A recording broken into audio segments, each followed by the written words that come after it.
ढोढ़ी में आई के जमल बरंग हर बुझत कहे नइखे हे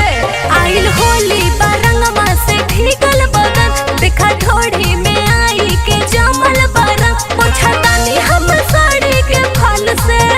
अरे फल से डोरी के रंगवा सुखा देव रुमाल से डोरी के रंगवा सुखा देव रुमाल से पोछना गोरी तू साड़ी के फाल से डोरी के रंगवा सुखा देव रुमाल से डोरी के रंगवा सुखा देव रुमाल से अरे हट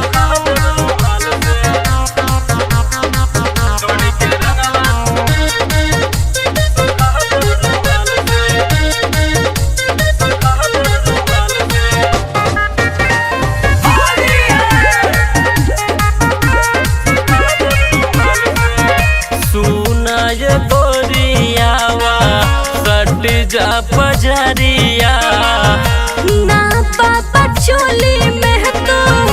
डलबया बिरिया अरे हम सब बुझतानी सुना ये गोरियावा सट जा पजरिया ना पापा चोली में तो डलबया बिरिया अरे होली हा डर लागेला हमरा गुलाल से गुलाल से डोरी के रंगवा सुखा देव रुमाल से डोरी के रंगवा सुखा देव रुमाल से पोछना गोरी तू साड़ी के फाल से डोरी के रंगवा सुखा देव रुमाल से डोरी के रंगवा सुखा देव रुमाल से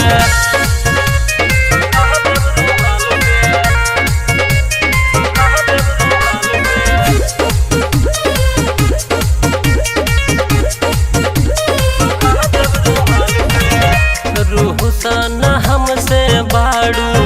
हमारे तू धनवा डलला तो मोबिल कोरे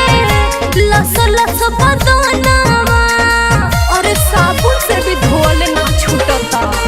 रूहसन हमसे बाड़ू हमरे तू धनवा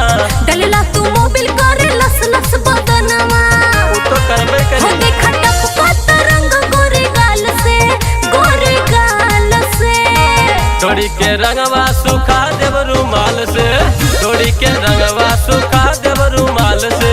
पोछना गोरी तू साड़ी के फाल से डोरी के रंगवा सुखा देव रुमाल से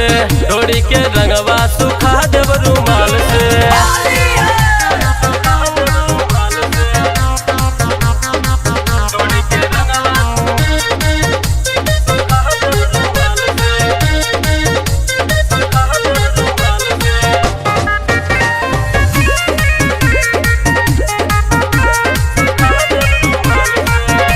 फागुन के बाटे रानी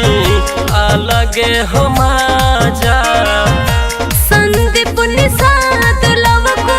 सुधर जोनी पाजा देखा निराश मत करा